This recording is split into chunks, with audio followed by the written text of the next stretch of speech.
para maging matapang tayo. Katulad ni David, alam na. Tayong manalangin. Amin naman aming Panginoon sa umagang ito. Salamat po o Diyos sa pagkakataong ito na kami Panginoon. Asa na, okay na? Pumasok ka na? Wow, very good. 2024-2025. Salamat Panginoon sa pagkakataong ito, Panginoon, sapagkat ikaw ang siyang patuloy na nagbibigay sa amin ng aming buhay na patuloy namin itinatalaga, Panginoon, sa iyong banal na harapan. Nakikita mo, Panginoon, ang mga maliliit na mga batang ito. Sila, O Diyos, ay nagtitiwala sa paaralang ito, Panginoon, na sila ay mahuhubog ayon sa iyong kalooban. Kaya nga, Panginoon, sa pasimula ng aming pag-aaral sa taong ito, aming itinatalaga sa iyo, Panginoon, ang maliliit na mga batang ito. Kasama ng mga guro na sa kanila, Panginoon, ay titingin sa araw-araw at magtuturo, Panginoon, sa kanila upang ang kanilang buhay, ang kanilang kaalaman, Panginoon, ay patuloy na maghubog ayon sa iyong kalooban. Dalangin namin na ang mga batang ito, Panginoon, ay patuloy mong bigyan ng karunungan, ng kakayahan at kaalaman. Mga talento, O Diyos, na magagamit nila sa kanilang pag-aaral at patuloy na kalusugan at kalakasan ng kanilang mga pisikal na katawan. At nawa, Panginoon, sa kanilang pag-aaral ay ikaw ang siyang kanilang maitanya at patuloy, Panginoon, na mahubog ang kanilang kakayahan. Dalangin namin, Panginoon, ang aming departamento, ang CCD Elementary at Share, Panginoon. Patuloy mo kaming pangunahan, O Diyos, sa lahat ng aming mga gawain. At nawa, Panginoon, ikaw ang siyang maitanya sa buhay ng bawat isa sa amin. Ito po ang aming dalangin sa tanging pangalan po ni Jesus. Amen. Ako yung babasa ng worship leader, and then kayo babasa ng parts ng pupils. Okay? After this, Jesus went to the other side of the Sea of Galilee, also called the Sea of Tiberias. A large crowd kept following him because they saw the signs that he was doing for the sick. Pupils, kayo ang mabasa. Jesus went up the mountain and sat down.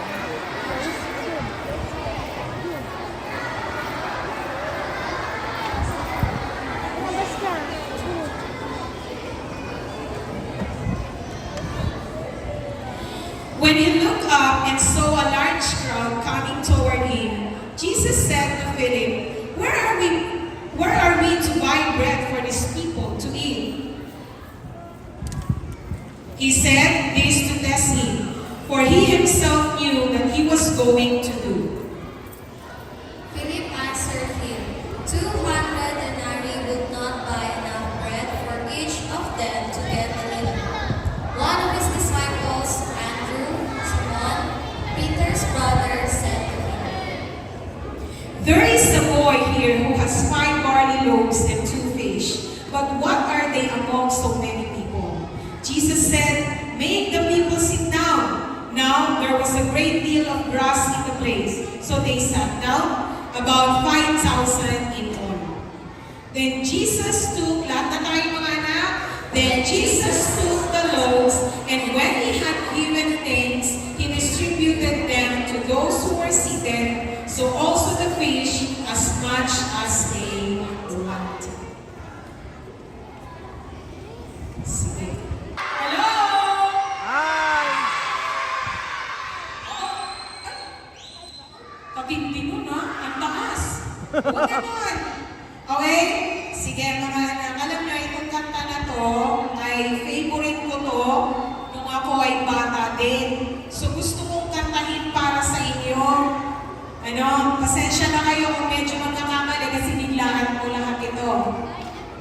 Okay? So ang pamagat ng aking kanta ay Munting Panalangin. Sino dito ang nananalangin? Okay. Pagka kayo, when you feel anxious, when you feel afraid,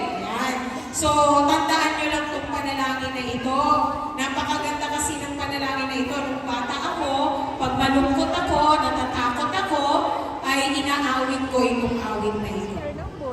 And kung nakakonect na,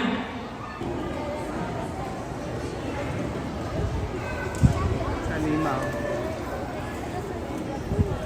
okay, Bible reading. Bible reading from the Old Testament, Psalm 45 verses 10 to 16 by Ma'am Marie Chris Ibarra. Ma'am? From the Old Testament, Book of Psalm, chapter 45, verse 10 to 16. All your work shall give thanks to you, O Lord, and your faithful shall bless you. They shall speak of the glory of your kingdom and tell of your power, to make known to all people your mighty deeds and the glorious splendor of your kingdom. Your kingdom is an everlasting kingdom, and your dominion endures throughout all generations. The Lord is faithful in all his words and gracious in all his deeds. The Lord upholds all who are falling and raises up all who are bowed down. The eyes of all look to you, and you give them their food in due season. You open your hand, satisfying the desire of every living thing.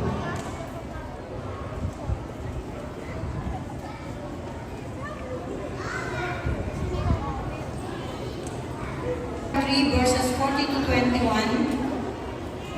For this reason I bow my knees before the Father, from whom every family in heaven and on earth takes its names. I pray that according to the riches of his glory, he may grant that you may be strengthened in your inner being with power through his Spirit, and that Christ may dwell in your hearts through faith, as you are being rooted and grounded in love. I pray that you may have the power to comprehend with all the saints what is the breadth and length and height and depth, and to know the love of Christ that surpasses knowledge, so that you may fill with all the fullness of God. Now to him who by the power at work within us is able to accomplish abundantly, far more than all we can ask or imagine, to him be glory in the church and in Christ Jesus to all generations, forever and ever. Amen. Ay, wala na ako si Pastor. Good morning po! Okay. Good morning, parents. Kaway-kaway nga po lahat ng mga parents natin. Salamat po kasama namin kayo. At good morning po sa ating mahal na principal at lahat ng mga guro natin. Ayan, kaway po kayo mga ma'am, sir. Nasa po kayo. Ayan, lahat ng mga dilawan. Okay, magandang umaga po. Kids, good morning. Okay, hihingin ko lang ng konting oras naman. Maglilisin lang kay Pastor. Okay, nakikita ba ako? Isuot ko kasi dilaw eh. Para lumulunang na namin. Okay. Okay, in the Bible, listen, this is a story natin ngayong umaga. Yan. There was a young boy. Sino young boy? Taas ang kamay. Boy muna, boy. Yan. There was a story in the Bible, a young boy who had a brave heart. Sino dito matapang? Sino dito natatakot? Di kami nag-usap ni Mang Happy, yung mga waiting na sana katapos dun sa story ko. Di ba? Okay. Lahat tayo merong kinatatakutan, tama? Sino takot sa dog? Lang. Di takot sa cat? Sa snake? Ha? Alam mo ba, meron isang story sa Bible na isang bata malaki na matapang. Kilala niyo ba siya kung sino? Sino? Sabihin niyo, sino? Ayan. Okay. In 1 Samuel chapter 17, we read the story of David. Everybody say David! Everybody say Goliath! Ayan! Sino alam the story ng David and Goliath? Hello? Hoy, si David pala ay batang matapang. Bakit? Kasi meron siyang alagang mga sheep. Lahat ng mga wolf na kumakain niya yun. Kaya nung harapin niya si Goliath, di siya natatakot. Sabi dun sa story, yan ba yung ipanglalaban niyo sa akin? Sabi ni Goliath. Si Goliath meron mga sword, merong armor, mahirap talunin, and siya, ano siya, higante, malakas. Ay, yes. Diba? Tapos, sabi ni David, bata lang si David eh, maliit lang. Sabi ni David, you come with your big sword, and I come in the name of the Lord and the Lord of Israel, tatalunin kita. Sino dito gustong manalo? Sino dito gustong magtagumpay sa pag-aaral? Okay, alam nyo ba, mga kids, may mga taong pinapadala sa atin para maging kasama natin tagumpay sa buhay. Hello? Number 1, sinong mga tao to? Number 1, yung parents natin. Nandiyan sila, kaway-kaway ka ulit mga parents. Ayan, salamat. Di ba? Sila yung mga tao, kids, na binibigay sa atin ni Lord para maging matapang tayo. Sino dito? Meron ba nakaranas na umiiyak pag pinapasok sa school? Ayan. Hello?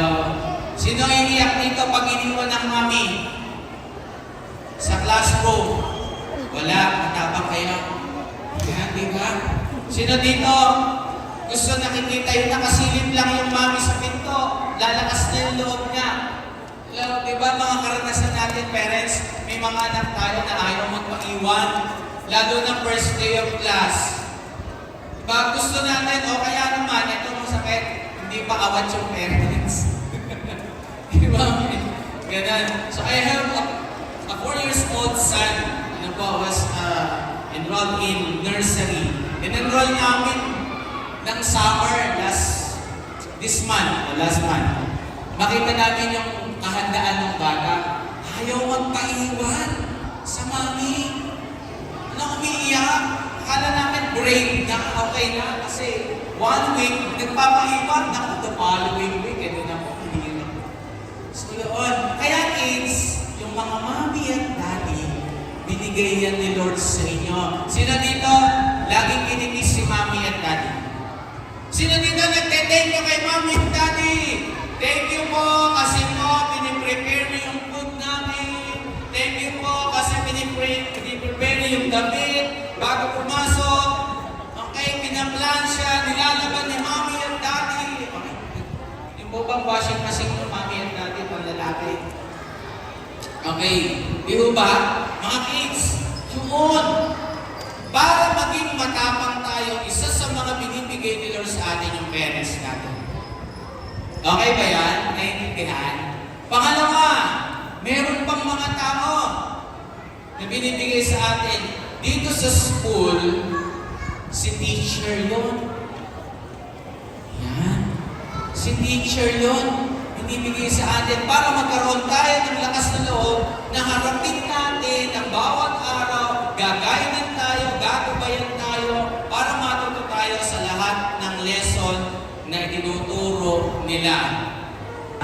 Para maging matapang tayo. Katulad ni David, alam niya kaya niyang talunin si Goliath.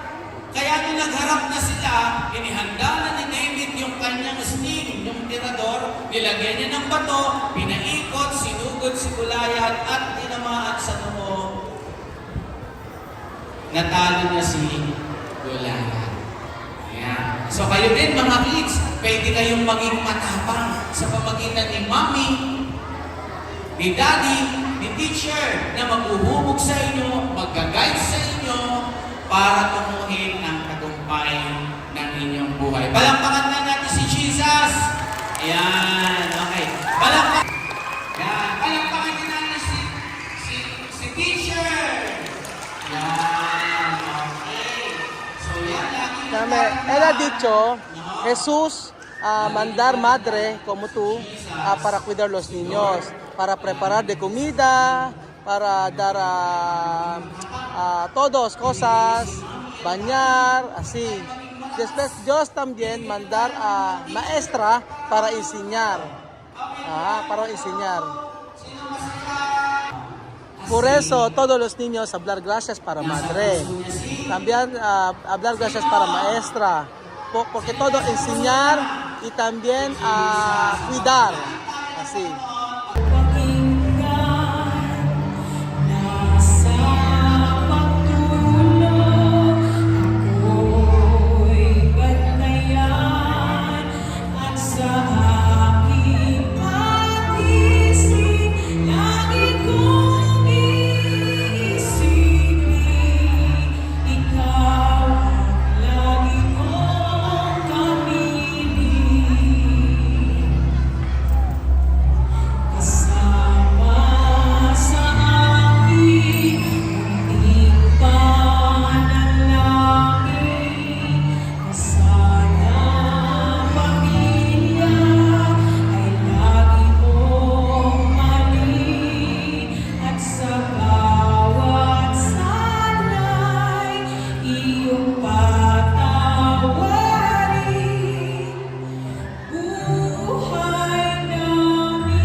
So bakit ito natapos ang pagsamba at hindi pa natatapos ang kabutihan ng Diyos sa atin, patuloy ninyong tanggapin o i-receive ang abundant blessings na nagagaling kay Father God, ang salvation na galing kay Jesus, at ang patuloy ng kalakasan, kagalingan, karunungan, pagsama tagumpay galing kay Holy Spirit, now and forever. Amen.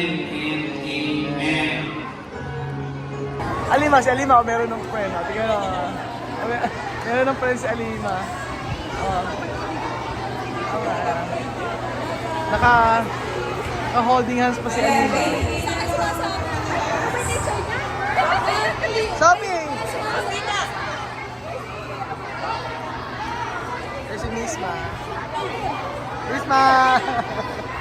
Amel!